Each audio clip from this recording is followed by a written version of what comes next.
Hello friends, இன்னைக்கு பார்த்தீங்கன்னா ஆஃபீஸில் இருந்து ஒரு கிளைண்ட் விசிட் போனேன். அந்த ஆஃபீஸ் பார்த்தீங்கன்னா 35வது மாடியில் இருந்துச்சு. அதில் இருந்து ஒரு வியூ பாயிண்ட் பார்த்தேங்க. அதை பார்க்கும்போது எப்படி தெரியுமா இருந்துச்சு, ஜெயிலர் படத்தில் ஒரு டைலாக் வரும்ல, ஒரு அந்த மாதிரி வருமா, அந்த மாதிரி இருந்துச்சு. Welcome Dubai. 35வது மாடி வந்துட்டோம். இப்போ நான் சொன்ன அந்த வியூ பாயிண்ட்டை காமிக்கிறேன். செம்ம பயங்கரமாக இருக்குது, நீங்களே பாருங்கள்.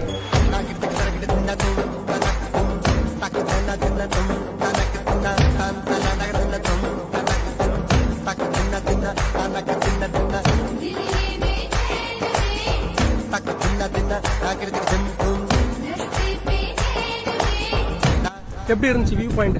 எல்லாரும் பார்த்துருப்பீங்கன்னு நினைக்கிறேன். அதில் இமயமலை ஹைட்டுக்கு ஒரு பில்டிங் இருந்திருக்கும். அது என்ன பில்டிங் தெரிஞ்ச கமெண்ட்ல சொல்லுங்கள். பாய்.